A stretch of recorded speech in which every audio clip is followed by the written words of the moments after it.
break. Okay, let us continue this. In the previous session, we have got the equation for E. I'll just show you. This is the equation. For this, we are integrating over the range minus to plus infinity.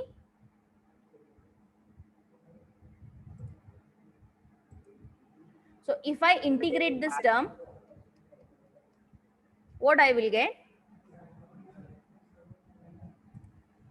So E is integration over this dz, because the length we have kept it over z axis.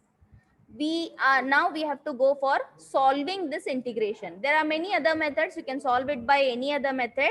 I have used the substitution method, or you can even go for some other method also, because r is a constant here. However, z parameter is only the variable. So you can even go for the, how you solve it, it is up to you. This is one method I can show you. You can even try the other method also. If I substitute z as r tan theta, dz will be equal to, r is a constant, so I will keep it as it is. Tan theta's differentiation is sec square theta, and theta's differentiation is d theta. So if you are substituting z with r tan theta, substitute dz also by this. Okay, and the limits will also change. Dz is now changed to d theta. So theta limits we have to find. The dz limits are minus to plus infinity. Let's see what will happen if z values are plus and minus infinity. So substitution is this.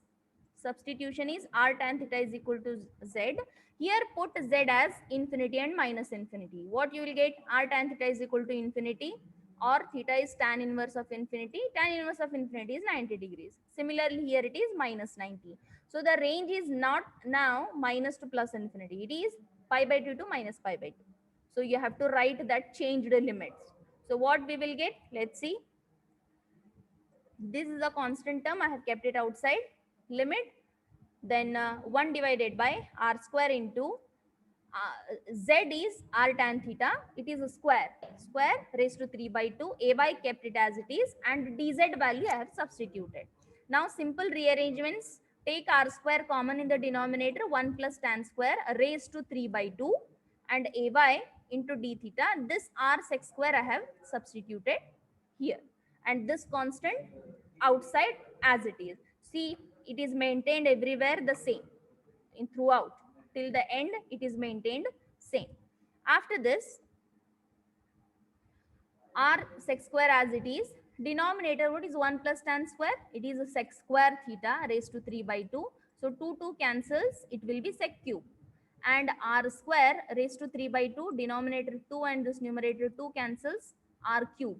So it is r cube or r square. Okay, r cube actually.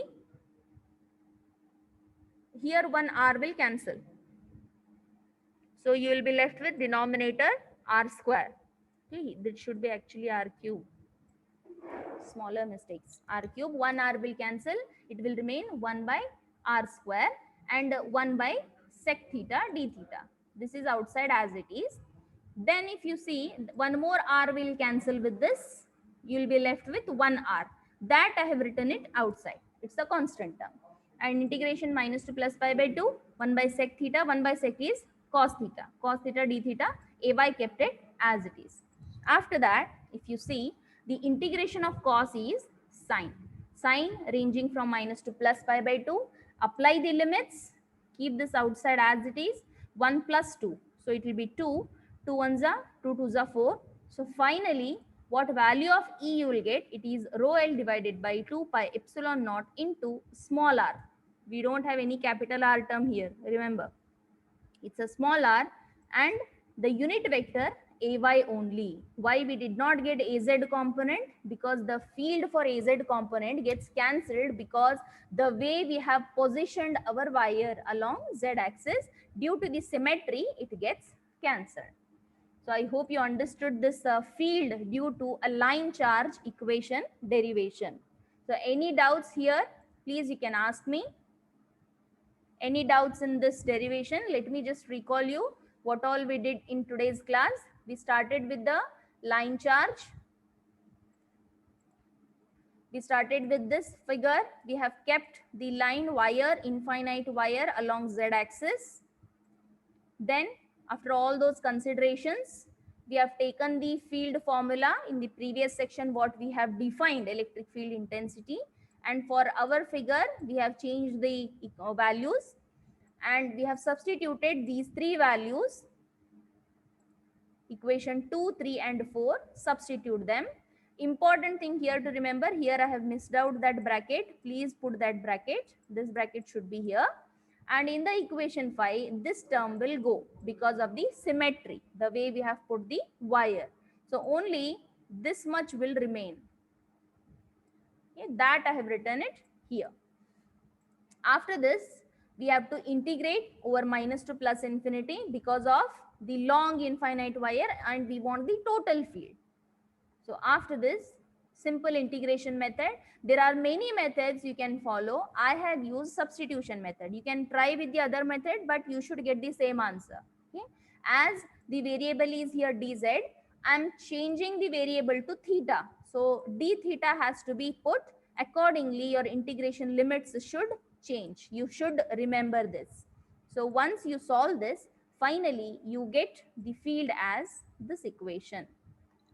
And if you see, E has these two parameters. One is the distance and one is the rho L. Rho L is the linear charge density, Q by L. So that's why the title is field due to line charge. So rho L value will be there in the final expression.